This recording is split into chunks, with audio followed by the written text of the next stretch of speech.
Bonjour, je vais commencer cette visioconférence qui fait suite à une première visioconférence où nous avons parlé des différents aspects de la peur qui pouvaient toucher, qui étaient différentes selon les âges et selon les sexes, selon les époques, et qui étaient quelque chose de tout à fait pernicieux, qui était lié beaucoup à nos émotions, au fait que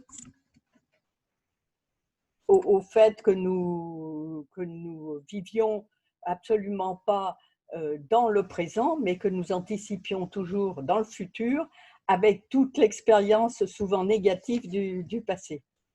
Et donc, aujourd'hui, on devait parler du problème de la peur de la mort. Alors, je parle de la peur de la mort, mais c'est aussi la peur de toutes les pertes qu'on a, de toutes les petites morts qu'on traverse dans notre existence. Et on voudrait que rien ne bouge, on voudrait que tout ce qu'on a soit statique. Et rien n'est statique dans la vie et c'est constamment en changement. Et on est sujet à plein de petites morts successives qui peuvent être des choses plutôt pour aller vers un chose meilleur. Par exemple, quitter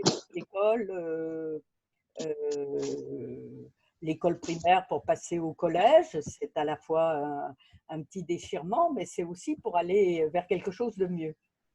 Mais il y a aussi toutes des changements qui sont vraiment très douloureux et qu'on considère vraiment comme des pertes. Et donc, comme je vous explique, on ne veut rien changer.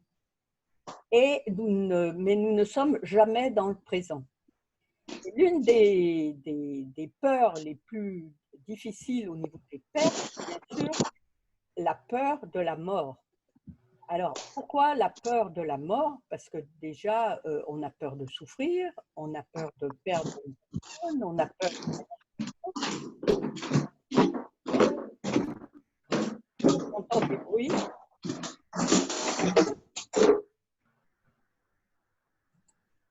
Qu'est-ce qui se passe? J'entends beaucoup de bruit là. Il y a quelqu'un? Vous m'entendez? Oui. Oui, oui. Bon, donc je peux continuer. Et donc, on a bien vu, par exemple, lors du corona, de cette pandémie, à quel point la peur était multiple, parce qu'il y avait la peur d'attraper la maladie, la peur d'être séparé des autres, mais aussi la peur de la perte de ses proches et de sa propre perte. Et puis à cela s'ajoutait la tristesse de ne pas pouvoir accompagner la personne dans la mort. Donc cette peur de la mort est quelque chose de vraiment qui nous habite, qui nous hante et qui est terrible. Mais, bonne nouvelle, les choses vont un peu changer parce qu'actuellement, on s'aperçoit scientifiquement, on a pu prouver que la mort, ce n'était qu'un passage. Alors bien sûr, dans toutes les traditions, on parle de ce passage. Il y a par exemple chez les Asiatiques, avec l'histoire de réincarnation qui est tout à fait rentrée dans leur croyance, la réincarnation est tout à fait acceptée, mais elle est faite sur un plan plutôt négatif parce que les personnes sont plutôt dans un stade où elles disent, elles subissent en disant bah, c'est le karma, on a été pas bien dans une vie, donc on mérite ça.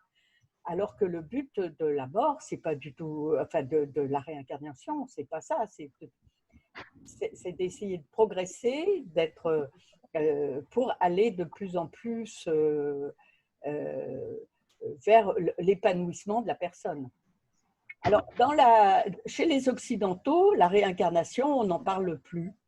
Mais il faut savoir qu'à l'époque d'Origène, donc c'était les origines de la chrétienté, la réincarnation était tout à fait acceptée. Et c'est à peu près au VIe siècle, sous l'empereur Justinien, que la mort a été, la réincarnation, excusez-moi, a été complètement gommée. il y a plusieurs raisons, mais il y a une des raisons, c'était que on ne progresse pas assez dans nos vies actuelles, parce qu'on pense qu'on aura d'autres vies pour se rattraper, et que si on dit qu'on n'a qu'une vie, les gens feront plus d'efforts pour s'améliorer, et donc on a complètement gommé la réincarnation. Mais la réincarnation, de plus en plus quand même de personnes en parlent et y croient, ou ont eu des sensations d'avoir déjà vécu des choses. Voilà. Et donc, bonne nouvelle, comme je vous expliquais, jusqu'à maintenant, on ne pensait pas, enfin, on avait entendu quand même dire que certaines personnes, lors d'accidents, de coma, avaient pu voir, avaient quitté leur corps, avaient vu, avaient participé à des expériences qu'on appelle des OMI, hein, c'est-à-dire des expériences de mort imminente. Et quand ils revenaient, ils expliquaient qu'ils avaient pu voir ce que le chirurgien avait fait, ce qu'il avait dit, comment les gens s'étaient comportés, enfin des choses complètement inattendues par les équipes soignantes. Mais tout ça, c'était… Alors, le docteur, vous avez peut-être lu des livres, le docteur Moody a fait des livres là-dessus, il y a eu quand même beaucoup d'écrits, mais enfin, on pensait que c'était des choses un peu exceptionnelles, et puis il n'y avait pas de preuves scientifiques. Mais en 2015, il y a quand même une thèse qui a été proposée, une thèse de doctorat, qui a eu la mention honorifique, c'est-à-dire la meilleure mention possible. Et cette thèse tenait à faire connaître un nouveau concept sur l'après-vie qui était reconnu par la médecine française. Et cette thèse a été proposée à un étudiant qui s'appelait Monsieur Lallier par Jean-Jacques Charbonnier, qui lui était un médecin. Alors je vous raconte tout ça parce que je trouve que c'est très intéressant. Qui était quelqu'un qui avait aidé, qui est un médecin rural et qui avait participé au niveau du SAMU à sauver des blessés, et quelqu'un est mort, un jeune est mort, et quand cette personne est morte, il a constaté que son œil, sa pupille s'était dilatée, et il avait senti sur le côté droit comme le passage d'une personne très dynamique, vivante, gaie, et ça s'était passé comme ça, mais il l'avait vraiment ressenti. Et donc, comme il avait eu quand même plusieurs expériences, il a carrément arrêté de pratiquer cette médecine. Il a repris ses études de réanimateur et d'anesthésiste. Et là, il a pu faire des examens sur de très nombreux cas de personnes qui étaient dans le coma et qui avaient un électroencéphalogramme complètement plat suite à un arrêt cardiaque, et qui sont revenus.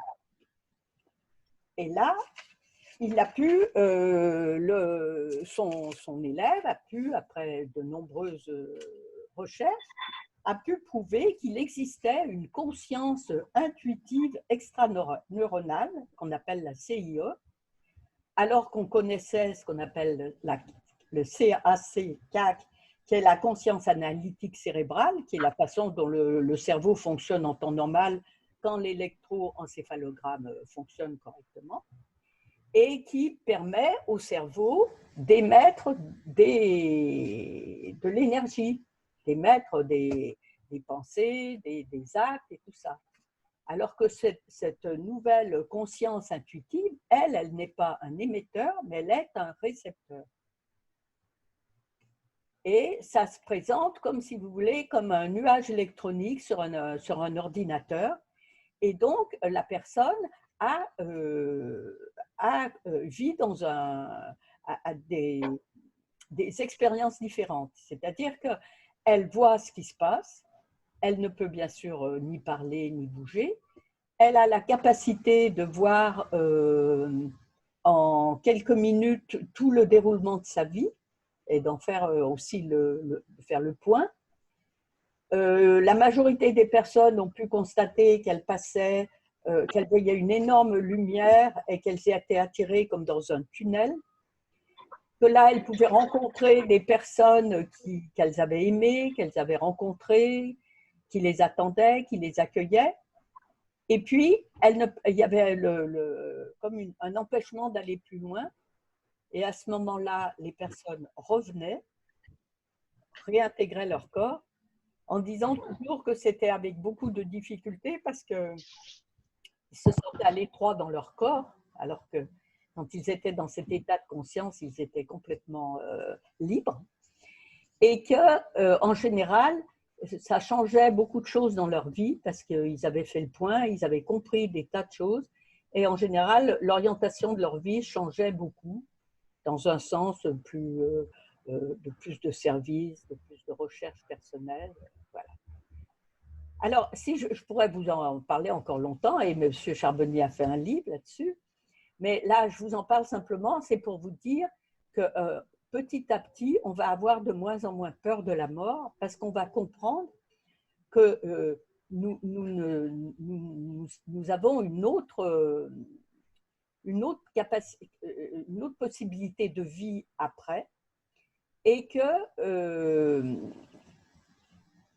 je voulais vous dire aussi que tant que la personne revient, elle a comme un cordon qui la relie à son corps. Hein. Et quand la mort survient, ce cordon se casse définitivement. Alors, comment ça se passe tout ça? Ça, c'est sur le plan scientifique, on l'a prouvé.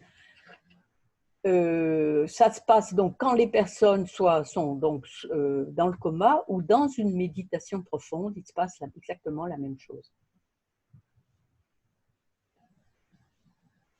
Alors, dans la tradition ésotérique,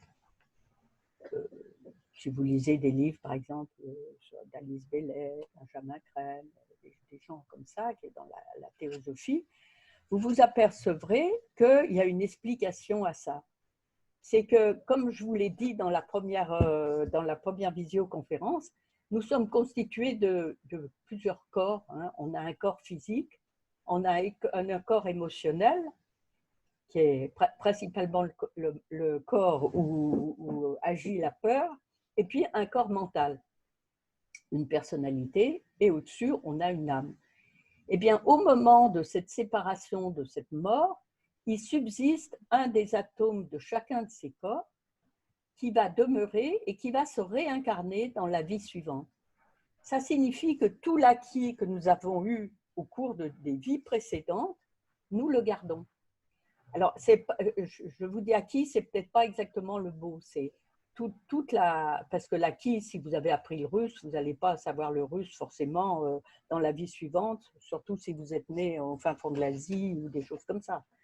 Non, c'est pas l'acquis, c'est toutes les expériences, tout le potentiel, toute la valeur qu'on a acquis, qu'on a appris au cours de nos existences. On va la garder et on va pouvoir se réincarner en ayant déjà ce potentiel. Donc, vous voyez combien c'est encourageant et que la peur de la mort va peut-être petit à petit être éloignée. Et puis, surtout, on va commencer à accompagner et à pouvoir préparer sa mort. C'est-à-dire qu'on pourra, dans l'idéal, on pourra presque, quand on sentira qu'on a fini notre vie, partir en toute tranquillité. Et on constate quand même qu'à l'heure actuelle, avec tous les soins palliatifs et tout ça, il y a déjà eu une grande connaissance, on a beaucoup approfondi tout ce moment de la mort et beaucoup de soignants ont fait des expériences, ont senti des gens partir, et tout ça, c'est tout quelque chose qui ne peut que nous encourager à accepter plus facilement la mort. Voilà. Alors, je voulais quand même vous dire que ce qui a été une souffrance au moment du corona, c'est que les gens qui sont morts seuls. Et que le fait de pouvoir être accompagné de personnes autour de vous est quelque chose de très réconfortant et que souvent, c'est une grosse peine pour des personnes. Moi, j'ai eu des témoignages de personnes qui étaient en phase finale et qui ont beaucoup souffert de gens qui n'ont pas voulu venir les voir. Alors, ça s'explique encore une fois par les peurs. Beaucoup de personnes très attachées à ces personnes qui allaient mourir ne se sentaient pas le courage, la force de voir cette personne en état de déficience, amoindrie par la maladie. Ça, c'était une grande peur. Il y a aussi la peur de ne pas savoir quoi dire, la peur que ça vous renvoie à votre propre peur, et puis la tristesse. Donc, toutes ces peurs, elles sont bien sûr à travailler, mais il faut savoir que c'est quand même une grande souffrance pour les personnes qui meurent sans avoir dit au revoir à leur entourage. Alors, on parle beaucoup de cette mort, hein, et de cette peur surtout. Alors, on peut peut-être en venir à l'essentiel, hein. Comment essayer de surmonter la peur, de s'en libérer? Est-ce que c'est possible? Est-ce que c'est possible de se débarrasser d'une peur bien particulière qui vous empêche de vivre? Alors, c'est sûr qu'il y a des techniques comme la technique de l'hypnose, de l'auto-hypnose, qui ont donné de très bons résultats. Et l'hypnose, mais le problème, c'est souvent un peu temporaire. Parce que pour moi, la peur, c'est un peu comme une allergie. Alors, je m'explique. On soigne une allergie, on se désensibilise, par exemple, à la poussière ou à la moutarde, n'importe quoi, et on s'aperçoit que très souvent, une autre allergie arrive. Et que l'important, ce n'est pas de soigner une peur, c'est plutôt, ou une allergie, c'est de soigner le terrain. Eh bien, pour la peur, c'est pareil, parce qu'on va se débarrasser d'une peur et il y a des chances qu'une autre peur vienne. Donc, c'est surtout ce terrain de peur qu'il faut soigner. Alors, il y a plusieurs possibilités. Krishnamurti nous dit, d'abord, il faut l'affronter, la peur. C'est-à-dire que c'est comme un bourgeon, il faut le regarder, il ne faut pas le couper, il faut le regarder se développer, il faut l'observer, pas l'analyser, mais l'observer et voir comment ça se passe. Et puis, il y a une autre, donc ça, à mon avis, c'est quelque chose de très important, de comprendre un peu ce qui se passe. Et puis, il y a une autre légende, hein, enfin une histoire de l'humanité qui est très connue, ce sont les 12 travaux d'Hercule. Et dans les 12 travaux d'Hercule, il y a l'histoire de l'hydre de Lerne. Alors, Hercule, qui était un être très courageux, a eu à passer des épreuves. Et l'une, on lui a dit d'aller débarrasser une région de l'hydre de Lerne, qui était une bête qui vivait dans des marais, dans une grotte malsaine, et qui polluait par ses miasmes toute la région. Et cette bête avait 9 têtes. Et donc, Hercule, très courageux, arrive et avec son épée, il commence à couper une tête et apparaît deux têtes. Il en coupe une autre, encore 2 têtes, et ainsi de suite. Et puis, il coupe des têtes, et puis il voit que ça… Et plus il coupe de têtes, plus il y en a, et il ne sait pas comment s'en sortir. Alors, il se pose un peu, il observe, hein, comme nous conseille Krishnamurti.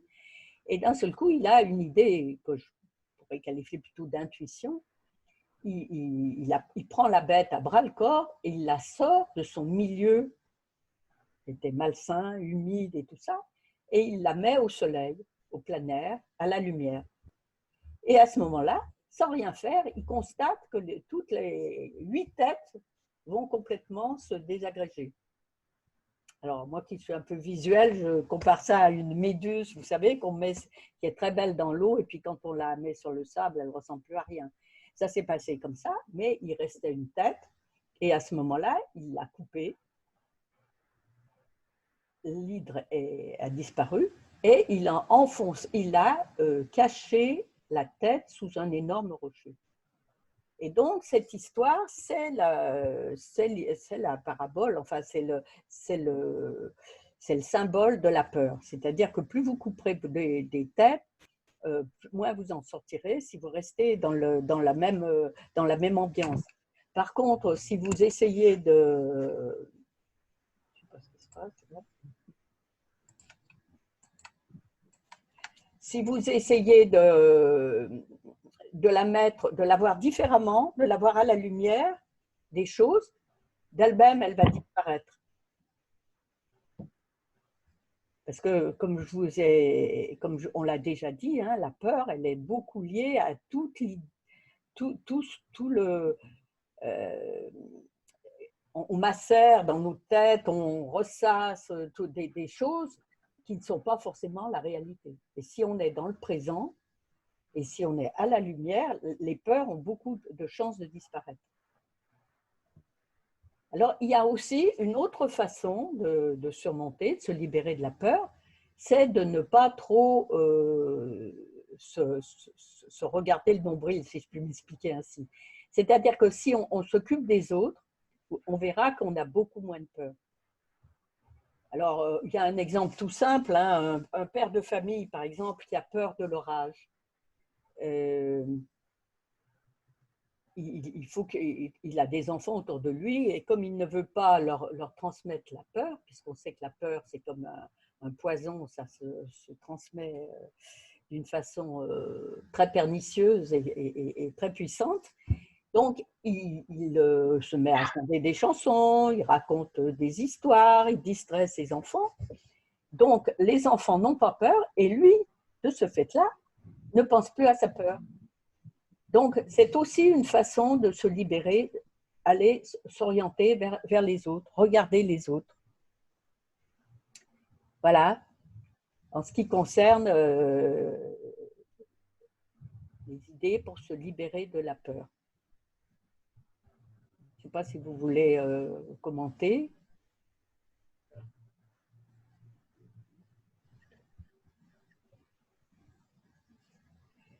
Sinon, on pourrait aborder d'autres peurs que nous avons, à part la peur de la mort. Il y a aussi la peur de la différence. Ce qui est, on a très peur de ce qui ne nous ressemble pas. Et donc, ça peut être la peur de votre sexe, ça peut être la peur de quelqu'un qui a une couleur différente, ça peut être quelqu'un qui n'a pas les mêmes idées que vous, ça peut être tout ce qui est différent fait peur. Mais là, il faut être vigilant parce que très vite, ça peut devenir très nocif. Et là, je peux vous raconter l'histoire d'un article que j'ai lu dans le Partage international de quelqu'un qui se sentait pas accepté, différent des autres et tout ça, et qui est rentré dans un mouvement d'extrême droite aux États-Unis très violent. Et là, il a dit, moi j'ai tout de suite été accepté, reconnu, ce qui ne m'était jamais arrivé. Donc au début, j'étais très heureux et j'étais très content. Et puis, il a eu, je pense qu'il a travaillé un peu sur lui. Grâce à la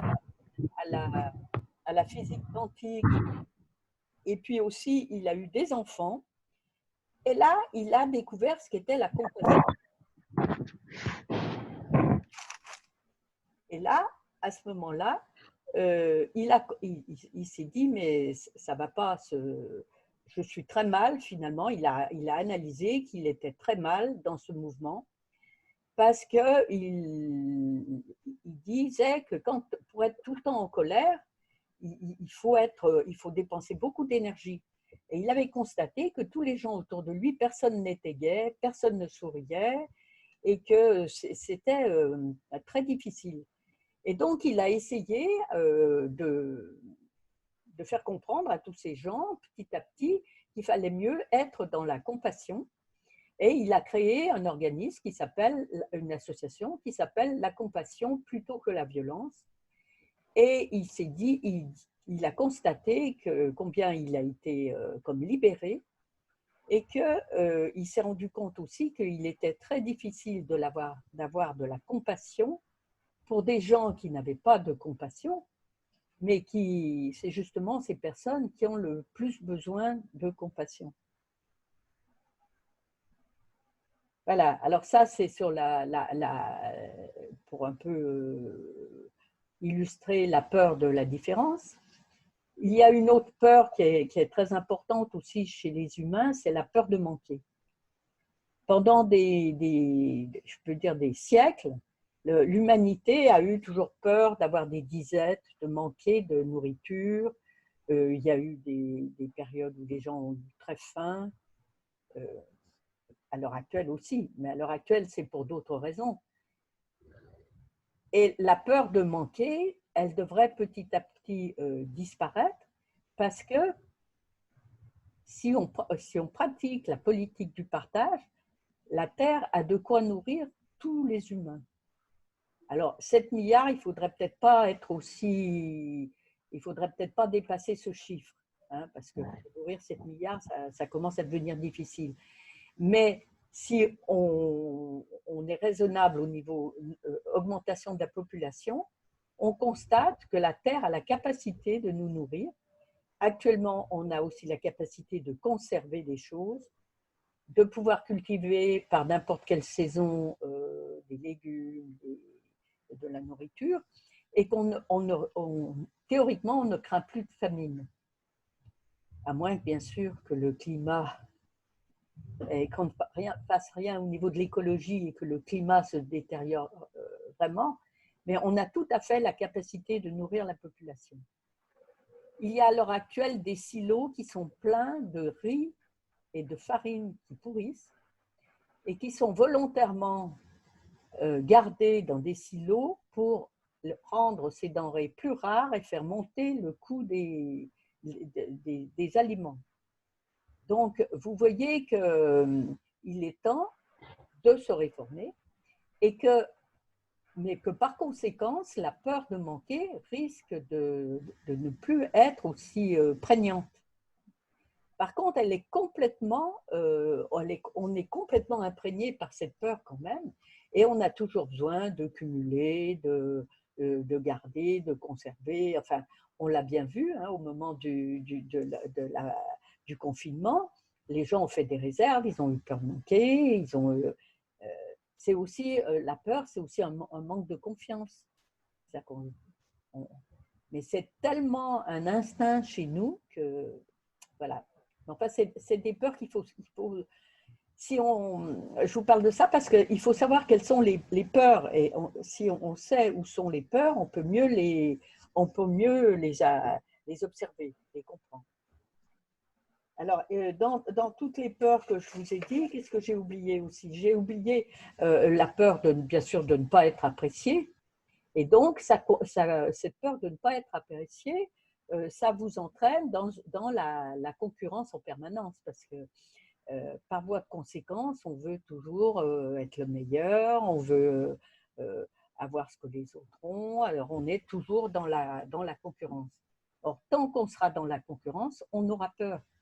Parce qu'être dans la concurrence, c'est avoir peur de perdre quelque chose. Si on n'a plus cette chose, on a peur. Alors que si on se dit, si on est dans la coopération, à ce moment-là, notre peur se relâche, on est beaucoup plus en confiance et les niveaux de peur sont beaucoup moins nocifs. Et puis, il y a bien sûr la peur de l'échec. Hein, et face à la peur de l'échec, eh bien, on est souvent dans l'inertie, c'est-à-dire de peur de ne pas savoir faire les choses, ben, on ne fait rien. Moi, j'ai l'exemple je suis allée à Madagascar et puis il y avait des personnes pleines de bonne volonté, mais on leur disait, mais vous pourriez faire telle chose, vous pourriez faire ça. Alors ils disaient, mais oui, mais les Vasas le feront. Les Vasas, c'était les Occidentaux, enfin les anciens colons, comme si eux ne s'autorisaient pas, ne se sentaient pas autorisés à faire les choses. Alors que si on leur donnait confiance, on voyait qu'ils étaient tout à fait dans la capacité, bien sûr, de faire les choses. Et c'est pareil pour un enfant qui se trouve en échec, pour tout ça. Si l'enfant il se bloque, ou même les adultes, hein, tout simplement par peur. Voilà. Donc, retrouver confiance en soi, essayer d'analyser toutes ces peurs. Alors, pour finir, on pourrait partir aussi sur une note quand même plus positive, c'est que ces peurs ont aidé quand même l'humanité à progresser. Parce que on a des instincts primordiaux, hein, qui sont par exemple l'instinct de conservation. Et donc, face à l'instinct de conservation, on a la peur de perdre sa vie, de perdre ce qu'on a. Donc, on construit des choses, des maisons, on s'abrite, on se fait des vêtements, on trouve des médicaments pour se soigner. Tout ça, donc, ça a participé à la progression de l'humanité. De même qu'on a un instinct sexuel, et l'être humain a très peur de l'isolement. Donc, cet instinct sexuel a permis de créer des liens, de faire de promouvoir tout ce qui est les associations, les rencontres, les choses comme ça.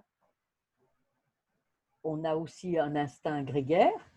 Hein? Donc, face à cet instinct grégaire, on a développé tout ce qui est du domaine de la sécurité.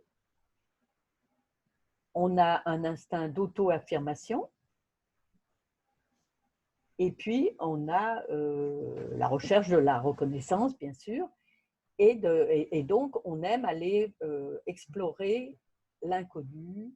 Donc, toute l'évolution des sciences, toutes les recherches technologiques, tout ce qui améliore la vie de l'humain, en fait, ça a été, c'est créé souvent à partir pour lutter contre des peurs. Donc, les peurs ne sont pas que négatives. Voilà. Est-ce que vous avez des choses que vous voulez commenter?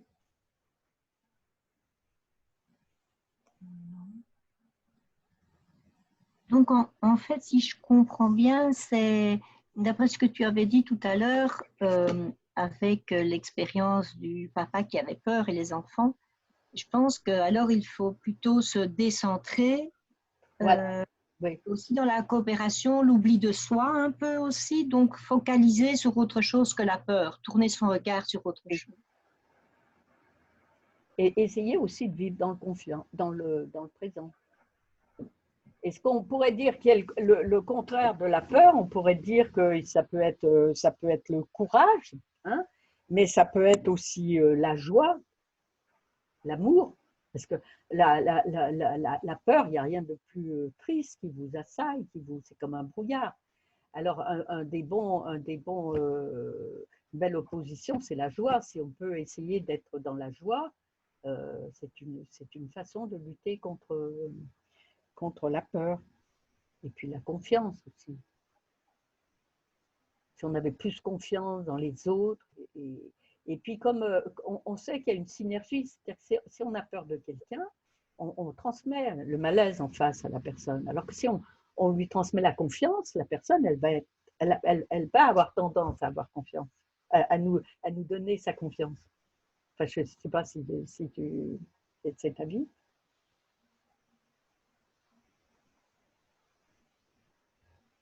Oui, ce que j'ai bien aimé aussi, tu viens de dire, c'est que il faut l'amour. En fait, j'ai lu quelque part que où il y avait la peur, il n'y avait pas possibilité d'avoir l'amour. Je suppose qu'on parle alors d'amour, ce qu'on dit inconditionnel, ou du moins l'amour non attaché.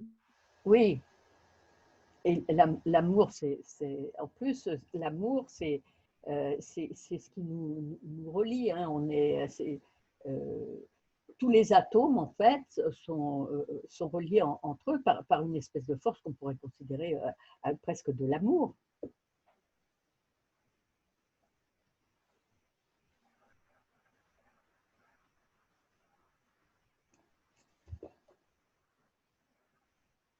Parce qu'il y a bien sûr l'amour, il y a l'amour romantique, il y a l'amour religieux et tout ça, mais l'amour, c'est simplement être dans la coopération, dans l'ouverture à l'autre, c'est ça. Ça peut être, il y a tout à des niveaux très différents dans l'amour. Mais pour moi, c'est quand même une ouverture. Alors, j'ai lu des phrases qu'on dit des gens pendant le confinement et j'ai bien aimé, il y a une personne qui disait la vie n'est pas d'attendre que l'orage passe, c'est apprendre à danser sous la pluie. J'ai trouvé ça très, très joli. Et puis, moi, je voulais aussi finir peut-être par Nelson Mandela. Il a écrit un très beau poème dans lequel il dit que souvent, la principale peur qu'on a, c'est la peur de notre propre puissance. C'est-à-dire qu'on n'ose pas être ce qu'on est réellement, c'est-à-dire cette personne qui a des capacités. Il faut avoir confiance en soi. Sans être dans, c'est pas de l'orgueil, mais on a des capacités on s'éteint constamment, on se met sous le boisseau un peu.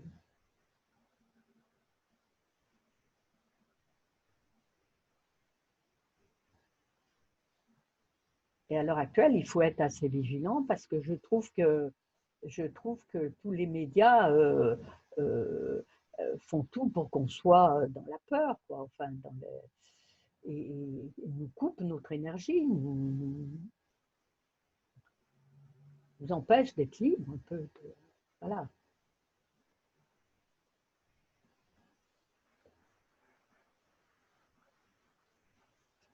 Et puis quand on a dépassé une peur, on s'aperçoit souvent qu'elle est complètement ridicule.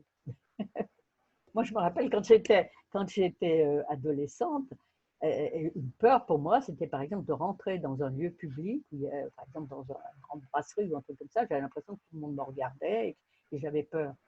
Quand je vois maintenant combien c'était ridicule, mais c'était quand même une vraie peur que j'avais.